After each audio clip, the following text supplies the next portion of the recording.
Yeah, just cue me in. Sure.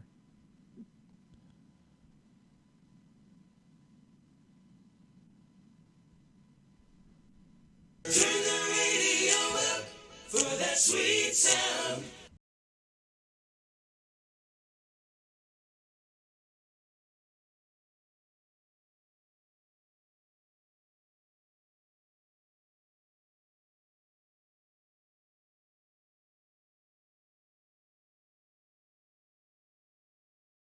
Monday Night Lights podcast is back. It's only a day later, but we had some breaking news. I'm joined by Andrew Hetes by phone. How you doing today? Spicy Lettuce is doing pretty excellent. Just hit the good old legs at the gym. So I got this news by Instagram and Slack, and I also thought it was pretty spicy. So I'm glad we're going to be touching on it today. Oh, yeah. Unfortunately, our other co-host, Troy Otto, he was not available to join us because he's not technology sound enough to have Skype on his phone so we could do a three-way call. But he left us a couple of voicemails. We'll play at the end of this to kind of give his thoughts on the trade. But getting down to the trade, it was between the Golden Seals and the Nordiques. The Seals in this trade are going to be getting the number 8, 36, and 49th pick. In return, the Nordiques are going to be getting the 19th, 24th, and 52. What's your initial thoughts on this, Hetes? Initially, I actually had mixed up the 7th and 8th pick. I thought that the Deeks had given away their first-round pick. But seeing that the Deeks actually had given away their top of the second because they have that waterfall, they actually get to keep their first-round pick, and as a result, get to keep either that Pete or Andy Fem. I love this pick for the Deeks, and I like this pick for the Seals. I'm a little bit less high on it for the Seals, a little more lukewarm, mainly because just it sets the precedent that the Seals are going to go try to reach out and grab Chris Taylor and grab Ben, which was also made pretty evident in the general chat by Whoop, because Whoop's always high on his Chris Taylor, and get some help for Shawnee. Now, whether Ben Shawnee first line or Shawnee on the first line, Ben on the second line plays out well, I don't know. Ben this spring season wasn't a goal scorer. His stocks kind of dropped a little bit. Locker room presence, league presence, brings the Dickie Dunn with them. I mean, Ben's a stud. Ben's a great guy to have, but is he the dynamic goal scorer that the Seals kind of could pair with Shawnee, like Andy Fem, for example, or a Pete that we kind of saw in the drop-ins earlier on Monday and the week prior? I'm not sure. We'll have to see kind of how it plays out. It's a win-win for both teams, but I think the Deeks up in their later round picks in the second and third round. I think they edged out a little bit better on this one because they still get to keep the Andy Fem or Pete, depending on which one slides their spot in 7, and then they get to upgrade their goal scoring from that second or third slot, and that's kind of the meat and potatoes of the draft from that like 2nd to 5th round. What kind of goal scorers you can pick up from that back end there and help your second and first line first round talents. So they have it laced up pretty nice, the Deeks. I'd like to see them maybe try to snag like a Peso if he falls late second, mid third. Maybe they're looking at a Choden, AJ Powers maybe for like offensive defenseman wise, or like to pair that second line. I like Panny and I like Cohn's moves. So they had the first moves of the 1920 season here in Monday Night Lights, and they pulled a banger. So for me, this on the spicy rating, this is definitely ghost pepper, even though it doesn't look spicy on paper. It's ghost pepper for me, like 4 out of 5 peppers. Yeah, it's a very interesting trade. I almost feel like the Seals are trying to pull a Nordiques trade, trying to get that top-end talent to load up the top of their roster, while the Nordiques are going closer to a North Stars, trying to have a lot of middle-of-the-road type guys, except that they'll be getting a couple possible benders along the way because they're not getting rid of those last couple round picks. Very interesting. Like you said, Whoop, he's making a lot of noise that he's going to take Ben at that number 8. I feel like that would be a mistake. He's around 14th on my overall board. Looking through a mock draft, I would be fine with them taking Taylor at number 8, but going at 10 with Ben, I just don't see it. I think the way we've been talking about even yesterday, you need scoring in this league. Ben, when he came out of the gates, he was scoring, but ever since that hernia injury, he just hasn't had that fire to put the puck in the net. I'd rather see the Seals there even go after like a Monet in that situation. I put together like a little mini mock draft, I didn't really do anything to look for position-wise, but with the Nordiques, they could look pretty strong. I have them with an Andy Fem, a Rattler, McCracken, which I don't actually think they would take just based on what I think they like. But then you have like a Kimmel, a Mountain, a Turnbull. You have a very strong middle up the core there that's going to be super hard to score on. And even with Andy and a Rattler, and especially in those cases if you had a Kimmel and a McCracken, those guys can put the pucks in the net. Yeah, those guys can put the puck in the net, and those are some big bodies with a lot of veteran experience. So, I mean, you got 4 guys right there that are tough to play against. You could put 2 of them on each line, and then you can fill out. If you get like a steal late round, like 6, 7, 8, maybe you get like a Nick Myers, you have a first line that may not be as elite as, Paul Proctor plus friends or Matt Taylor plus friends with like fill out with Skillman and somebody else. But your first line is high compete level, and they can shut other first lines down. And then the second line for the other team is going to have to be just as good as your second line, which would feature what, like a Rattler or a McCracken or Kimmel and McCracken on second line. Yeah, the interesting thing with the Deeks though is they still do have 50, 52, 63, 64. So I still have them. Obviously, they have Drager. I have Math. Math's coming back from an injury there, so I think we all like him as a player, but you never know. You have a Drago, you have a Wright, who I know who we've all talked about Wright going there. But there are some lower level guys that could be on those, on those lines that kind of slow them down. Doesn't make them that unstoppable force, but there's still a lot to like there. I think over on the Seal side, I just for an example, I have like a Shawnee, a Chris Taylor, Monet. I have the Lapudre brothers together with a Suokis, Leroy, a Nick Myers, and then an Ellis and a Todd. So the top couple are there. I just don't like the middle quite as much. Yeah. The middle's a little bit less strong for the Seals. But the one thing that if they did go the Peso route, if Whoop and they decided and Shawnee decided to pull a trigger and grab something familiar, kind of did what they did, I believe, was in season 2, and Peso was on their team for a bit.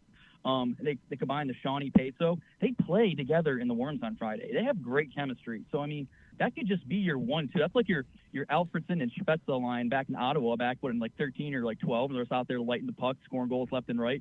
No, and then Danny Healy in 08. That's what it was. And they had Danny Healy and Spezza and Alfredson. It was like Healy in 08. That could be your line right there. You have Shawnee, Peso, and throw on someone kind of speedy or someone that can at least handle the puck, like Alan Z. You guys were talking about yesterday, which may not carry the play, but is a great supplement player on that first line if you have 2 stars already. So, like to what your point is, they could really. It depends what they really do with the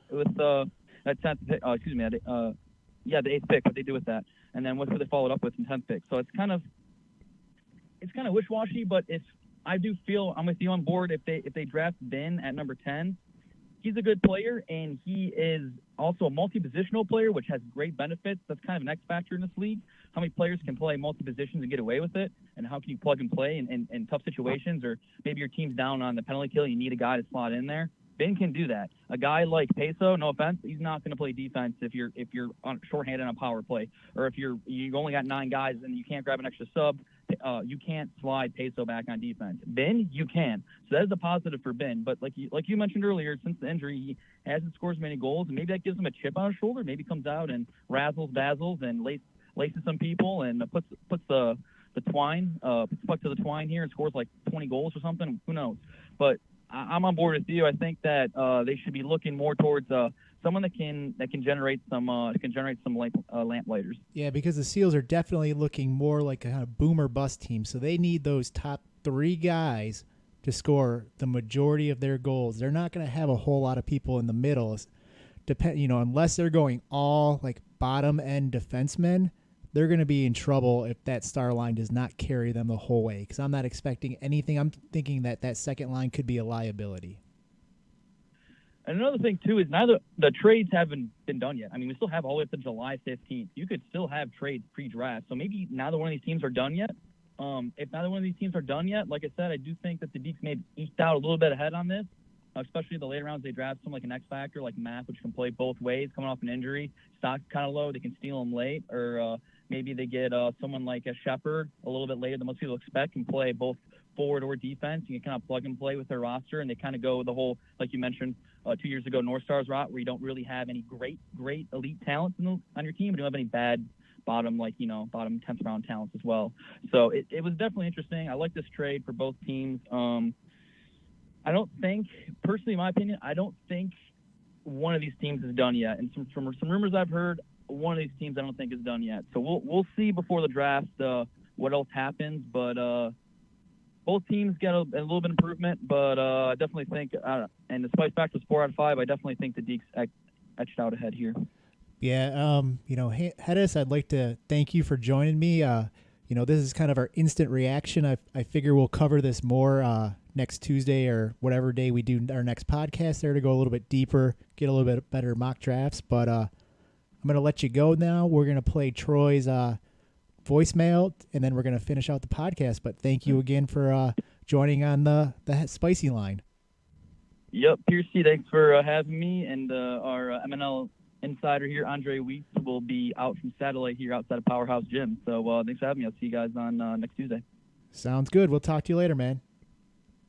Bye. And again, that was Andrew Hetes joining us live via the Spicy Line.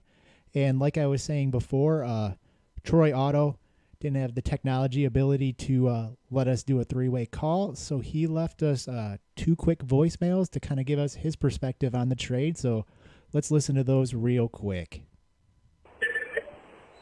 Hello, this is co-host Troy Otto checking in on the emergency podcast discussing the trade that went down today. Definitely feel that the Seals won this trade. Starting first from the Deeks perspective, I understand why they made the trade. They clearly did not like being in that 7-8 position. I think Andy Fem's clear number 7 pick. They retained the rights to him, and they really didn't have any player that they were excited to draft at number 8, so they wanted to, back out of that position, which I understand. However, they did not get appropriate value for letting the Seals move up and take that. I liken it to the NFL draft, NBA draft. When a team moves up in the first round, okay, so if you move up from number 11 to number 8 in the first round, you do not equal out that value by then giving the other team 3 picks higher in the 7th round of the NFL draft. It just doesn't work that way. You pay a premium to move up in the draft. And not only did the Seals not pay a premium, they actually, got the better of it just from on a sheer numbers.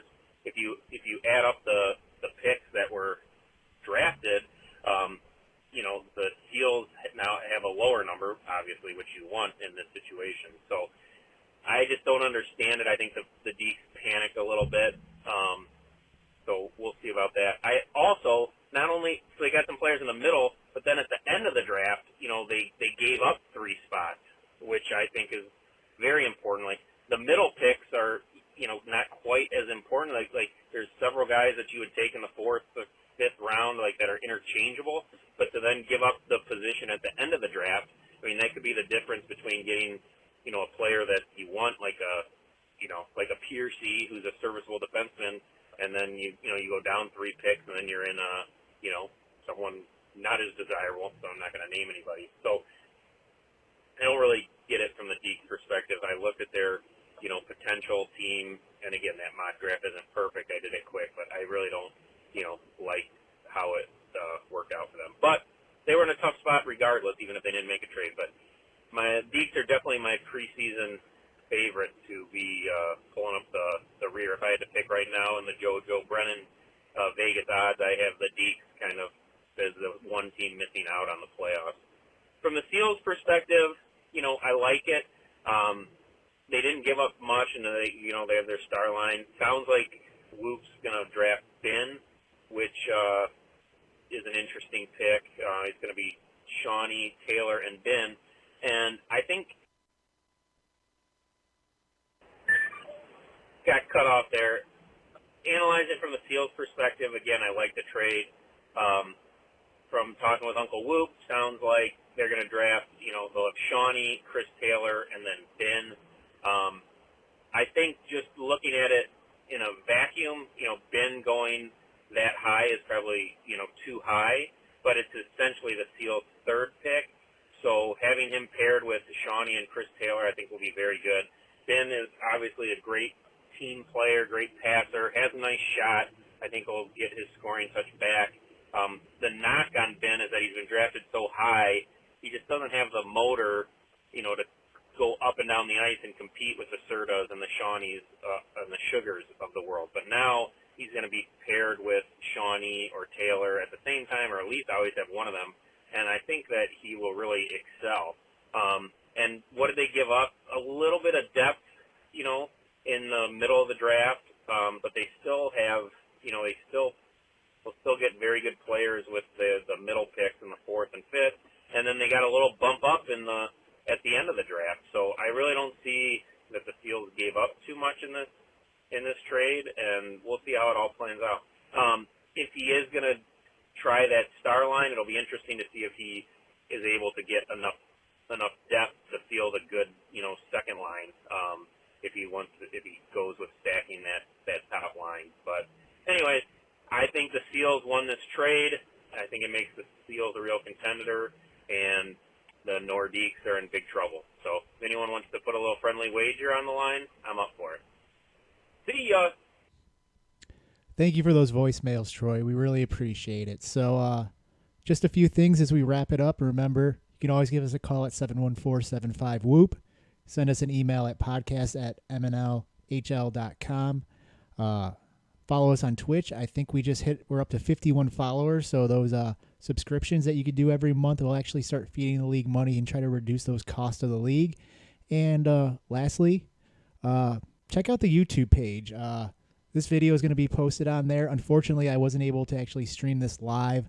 Looks like we are rebroadcasting the finals right now, and when I tried to do the streaming, it wouldn't let me overrun that. So, I have my draft board up with players there, so actually looking at this could be very helpful. But hopefully this, people not in the studio, hopefully it's not that bad. Let us know what you think. Also, rate the podcast where it's available on Apple Podcasts or anywhere else. We really appreciate that. And, hopefully for a quick put together, this wasn't too bad. But for Brian Pearcy and the rest of the crew, we